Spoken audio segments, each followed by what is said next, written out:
কোনো ফল খেলে তরতাজা থাকবেন, আবার কোনো ফল খেলেই বিপদ। এই ধোঁয়াশাতেই অনেকে পড়েন। বিশেষ করে গরমের সময়ে বাজারে যেসব রকমারি ফল পাওয়া যায় তার মধ্যে অন্যতম হল কাঁঠাল। রসালো ফল কাঁঠাল পুষ্টিগুণে ভরপুর। এতে রয়েছে calcium, vitamin C, vitamin B6, potassium, ফসফরাসের মতো বিভিন্ন উপাদান যা আমাদের শরীরের জন্য অত্যন্ত উপকারী। শুধু তাই নয়, কাঁঠালে রয়েছে প্রচুর পরিমাণে ফাইবার, অ্যান্টিঅক্সিডেন্ট যা বিভিন্ন রোগের বিরুদ্ধে লড়াই চালায়। বিশেষজ্ঞদের মতে কাঁঠাল হার্টের স্বাস্থ্যের জন্য খুবই কার্যকরী। এমনকি কাঁঠাল ব্লাড প্রেশার নিয়ন্ত্রণেও কাজ করে।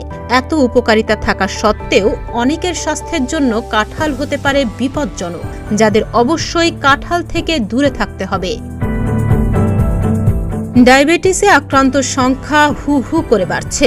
ইতোমধ্যেই যারা ডায়াবেটিসে আক্রান্ত বা যারা প্রি ডায়াবেটিস সেকশনে রয়েছেন তারা বেশি পরিমাণে কাঁঠাল খেলেই অসুস্থ হবেন, কেননা এই ফলের গ্লাইসেমিক ইন্ডেক্স অনেকটাই বেশি। ফলে ব্লাড সুগার বৃদ্ধি পায় অতি দ্রুত গতিতে।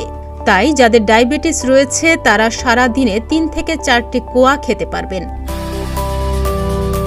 কিডনি রোগীদের জন্য কাঁঠাল খাওয়া একেবারেই মানা, কারণ এতে রয়েছে প্রচুর পরিমাণে পটাশিয়াম। কাজেই যাদের কিডনিজনিত সমস্যা রয়েছে তারা অবশ্যই চিকিৎসক অথবা পুষ্টিবিদের পরামর্শে কাঁঠাল খাবেন। সার্জারির পর বেশি পরিমাণে কাঁঠাল খেলেই বিপদ, কারণ সার্জারির পরপর রোগীদের কিছু ওষুধ দেওয়া হয়, আর সেই ওষুধের সঙ্গে বিক্রিয়া করতে পারে কাঁঠাল। এতে করে একাধিক শারীরিক সমস্যা পিছু নিতে পারে। এছাড়া যারা পেটে ব্যথা, যক্ষ্মা, হজমের সমস্যা কিংবা ওভেরিয়ান সিস্টে ভুগছেন তাদেরও কাঁঠাল এড়িয়ে চলা উচিত। যারা অতিরিক্ত ওজনের সমস্যায় ভুগছেন কিংবা যাদের অ্যালার্জির সমস্যা রয়েছে তাদেরও এই ফল না খাওয়াই ভালো।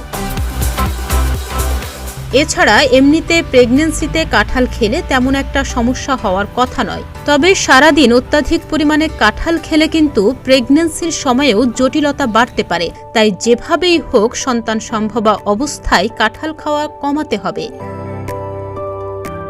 ডেস্ক রিপোর্ট, প্রতিদিনের বাংলাদেশ।